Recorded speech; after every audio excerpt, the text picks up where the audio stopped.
নমস্কার প্রিয় দর্শক বন্ধুরা, জলপদ্ম পরিবারে আপনাদের সবাইকে স্বাগত।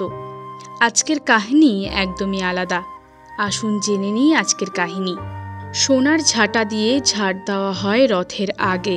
জেনে নিই জগন্নাথ দেবের রথযাত্রার মাহাত্ম্য। হিন্দু ধর্মের ভগবান জগন্নাথের রথযাত্রার অনেক ধর্মেরই তাৎপর্য রয়েছে। প্রতি বছর আষাঢ় মাসের শুক্লপক্ষের দ্বিতীয়া তিথিতে এই রথযাত্রা শুরু হয়। এই যাত্রাটি ওড়িশার পুরীতে অবস্থিত জগন্নাথ মন্দির থেকে মহা আড়ম্বরে ও জাঁকজমকের সঙ্গে বের করা হয়। এই মন্দিরটি 4টি পবিত্র স্থানের একটি। এই যাত্রাটি মোট 10 দিন ধরে চলে এবং এরপরে আষাঢ়ের শুক্লপক্ষের একাদশতম দিনে জগন্নাথ দেবের প্রত্যাবর্তনের মাধ্যমে এই যাত্রার শেষ হয়। এই যাত্রায় অংশ নিতে দেশের বিভিন্ন দিক থেকে ভক্তরা ছুটে আসে এই পুরীর জগন্নাথ মন্দিরে।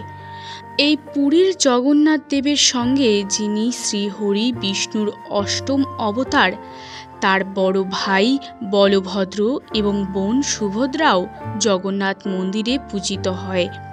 3টি মূর্তি জগন্নাথ মন্দিরে রয়েছে। জগন্নাথ দেবের স্নানযাত্রা কবে শুরু হয় আসুন জেনে নিই। এই বছর জগন্নাথের স্নানযাত্রা শুরু হবে 7ই জুলাই 2024 থেকে 16ই জুলাই 2024 পর্যন্ত। এর মধ্যে 10 দিন। এই সময়কাল ভগবান জগন্নাথের ভক্তদের জন্য অত্যন্ত শুভ বলে মনে করা হয়। এই কারণেই এই যাত্রায় দূর দূরান্ত থেকে ভক্তরা অংশগ্রহণ করতে আসে। আষাঢ় মাসের শুক্লপক্ষের দ্বিতীয়া তিথিতে জগন্নাথ দেব তার যাত্রা অনুষ্ঠান শুরু করে। বিশ্বাস অনুসারে ভগবান জগন্নাথের রথযাত্রার দিন বৃষ্টি হবে, এটা আবশ্যক। এবার আসি সোনার ঝাড়ু দিয়ে পরিষ্কার করার ব্যাপারে।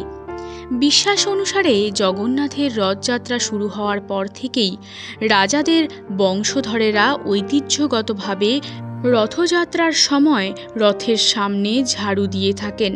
এই ঝাড়ুর বিশেষত্ব হল এটি সাধারণ ঝাড়ু নয়, এটি সোনা দিয়ে তৈরি। এটি সোনার হাতলযুক্ত ঝাড়ু, যা সোনার ঝাড়ু নামেই পরিচিত।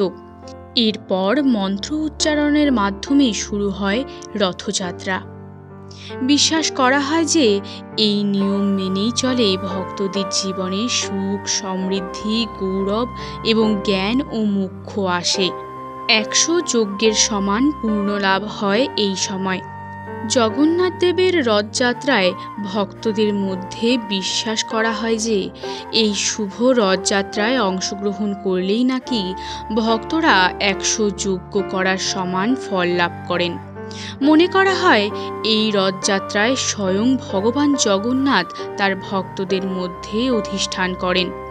এরপর জেনে নিই কাঠের রথের ব্যাপারে। এই রথযাত্রা বা এই যাত্রায় ভগবান জগন্নাথ, বলরাম এবং সুভদ্রা রথে করে বেরোন এবং এই রথের বিশেষ বিষয়বস্তু হল যে রথগুলি কাঠ দিয়েই তৈরি করা হয়। ভগবান জগন্নাথের রথের রং হয় লাল এবং হলুদ রঙের। তাছাড়াও এই রথটির অন্যতম রথের তুলনায় আকারে কিন্তু অনেক বড় হয়। এই যাত্রায় ভগবান জগন্নাথের রথ সামনে থাকে এবং তারপরে থাকে বলভদ্র এবং তারপরে থাকে সুভদ্রা দেবীর রথ। শুধু দেশেই নয়, সারা বিশ্বে এখন অনেক জায়গাতেই এই অনুষ্ঠান পালন করা হয়। বিপুল সংখ্যক মানুষ এই অনুষ্ঠানে অংশগ্রহণ করে। এটা বিশ্বাস করা হয় যে ভগবান জগন্নাথ তার প্রজাদের অবস্থা জানতে গর্ভগৃহ থেকে বেরিয়ে আসেন। রথযাত্রা উপলক্ষে আমাদের এই ভিডিও আপনাদের কেমন লেগেছে অবশ্যই কমেন্টের মাধ্যমে জানাবেন এবং ভিডিওটি ভালো লেগে থাকলে একটি লাইক করবেন এবং জলপদ্মকে ফলো করতে একদমই ভুলবেন না এই রকমই নিত্য নতুন কাহিনী জানতে চাইলে। আজকের ভিডিও এখানেই শেষ করছি। দেখা হবে নতুন কোনো পুজো কাহিনী নিয়ে। ধন্যবাদ।